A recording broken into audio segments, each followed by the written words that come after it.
key here. Everyone with celiac disease is gluten sensitive. And I saw already a question in the feed about this, but not everyone with gluten sensitivity will develop celiac disease. Very important that you understand that. Probably one of the most important of the 49 things. In essence, everyone with celiac disease is sensitive to gluten, but not everybody with gluten sensitivity will go on to develop celiac disease. There are a lot of other conditions that gluten can cause, celiac being one of them.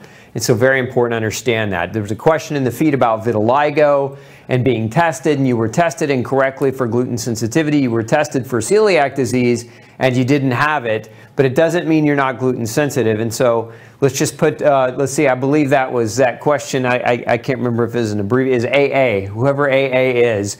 Let's put a link up for AA on how to properly get tested for gluten sensitivity, and that's through genetics. It's the proper way to do it. You don't want to do it any other way. Number 2, eating processed gluten-free food products contributes to malnutrition and diabetes. So a lot of people, when they go gluten-free, they run straight to the gluten-free food aisle and they start eating all the garbage, all the junk food, and then they wonder why they don't get better. They wonder why they're still not feeling well. You can't restore health eating garbage food. So processed gluten-free foods, first of all, most of them aren't gluten-free. Second of all, they're not good for you. They continue to contribute to poor health and illness. Number 3, there is a form of gluten in corn that can cause inflammatory damage, and the name of that gluten is Zane. So a lot of people aren't aware of this. Corn products can be labeled gluten-free by law, and so again, when you go buy gluten-free breads, pastas, cereals, etc. that have corn in them, you're actually being exposed to Zane, which a study in 2012 showed Zane was more damaging than wheat gluten, and so you want to be aware of that. Number 4, 92% of those following a gluten-free diet continue to have health problems for several reasons, but cross-contamination of processed food, consumption of corn, rice, sorghum, and other grains. So remember, 92% going on a gluten-free diet continue to have persistent gastrointestinal inflammation. Those are research studies that followed patients up to 18 months, and another study up to 5 years of being gluten-free. Again, the diet's not working because people are doing it wrong.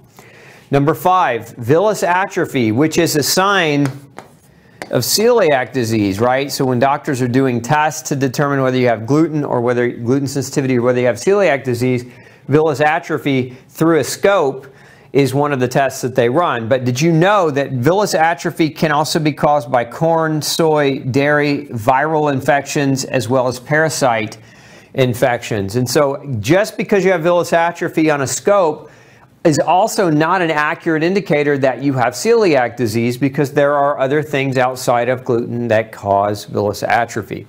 Number 6, processed food can be cross-contaminated. Matter of fact, one study showed 41% of products pulled off the shelf that were inherently gluten-free were actually cross-contaminated with enough gluten to cause inflammation and damage.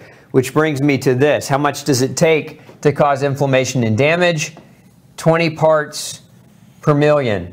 That's one breadcrumb. Not a very big amount, right? So 41% of foods labeled gluten-free in the grocery store had at least a breadcrumb or more of gluten in it that was capable of creating gluten-induced damage. So there's your first 7. Let's move on. Number 8, gluten-free on the label doesn't make it healthy. Now, I've iterated this already once. Processed packaged gluten-free foods don't necessarily help you restore health. But what we see here, when people put gluten-free on the label, what are they really doing? This is marketing speak. They're marketing to you because in the public eye, there's this connotation that gluten-free is somehow healthier or better for people. So we'll see the term gluten-free on things like candy and things like ice cream, you know, stuff that's not generally good for you, stuff that's loaded with sugar, stuff that's loaded with genetically modified types of food ingredients or pesticides. Look, just because it says gluten-free doesn't make it good for you. So be observant and be discerning of your food labels. Okay, number 9, over 200 medical conditions, okay, can be caused, contributed to, or worsened by the consumption of gluten. And this has been very well studied and very well researched. That's why gluten is oftentimes referred to as a medical hydra, because if you're gluten sensitive, it can cause a lot of different kinds of problems.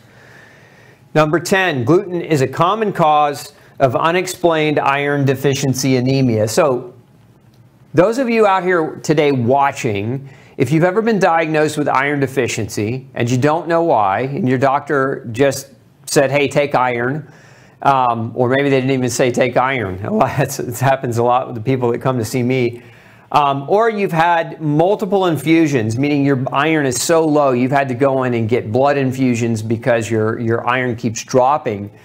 Gluten is one of the top causes of unexplainable iron deficiency. So if you've had that happen to you, you need to get properly tested or vetted for gluten sensitivity. And that's, again, how do we do that? Genetics, not through scopes and not through blood tests that can be misleading.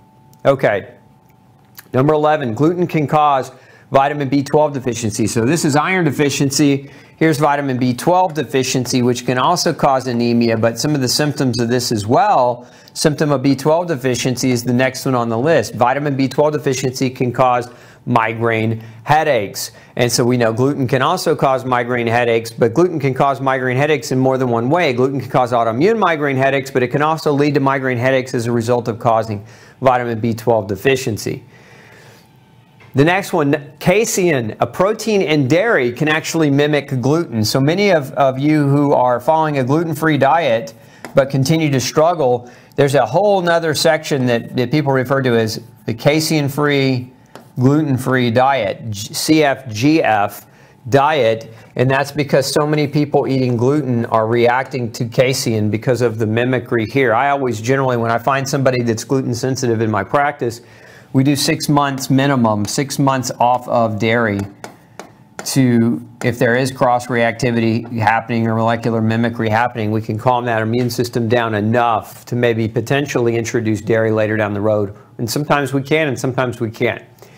Okay, number 14, excessive gluten consumption can cause both weight gain, but it can also cause weight loss. So most people with celiac disease struggle with the weight loss piece, but this is something we're seeing more and more common in most. So most people with gluten issue don't actually struggle with weight gain.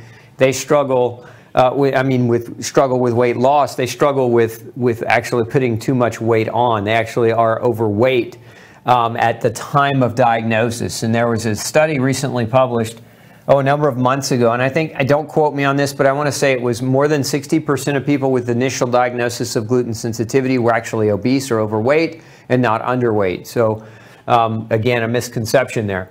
All right, number 15, lab tests for celiac disease are not specific and have a tendency to give false negatives. So again, one of the questions that came up early on that we just answered, which is, I was tested for gluten, and it came back negative, could I still be positive? Yeah, because these tests can give you false negatives. It's a very common thing to see. Okay, number 16, children with learning disorders often respond well to a gluten-free diet. So what is this? This is Asperger's. This is ADD, ADHD. Very, very common to see kids with these conditions respond very well and do better and actually make great strides in improvement by diet change alone. Okay.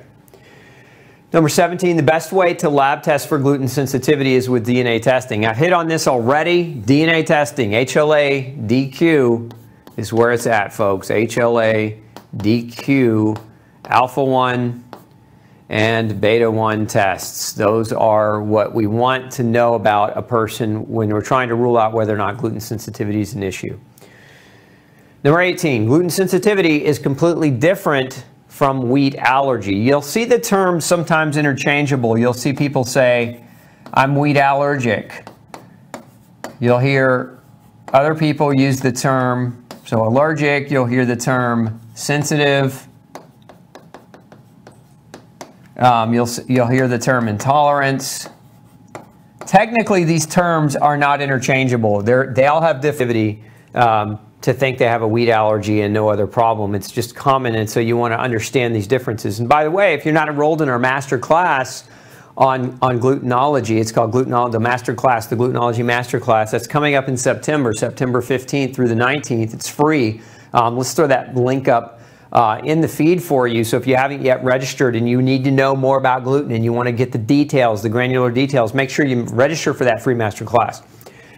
Okay, some medications can mimic gluten sensitivity, and so this is really quite true of blood pressure meds. So if you're on a blood pressure medicine, particularly a kind of blood pressure medicine called an ARB, an angiotensin receptor blocker, these drugs have actually been shown in over 17 studies now to cause Villus atrophy and gluten mimicking damage. So again, if you're on blood pressure medicine called an ARB, check with your doc. Okay. You can take an quick and easy quiz to determine whether going gluten-free is a good idea for you. If you want to jump in on this, if you haven't yet, if you're not sure whether a gluten-free diet is right for you, take our quiz. We'll put that link up for you as well. It's also free.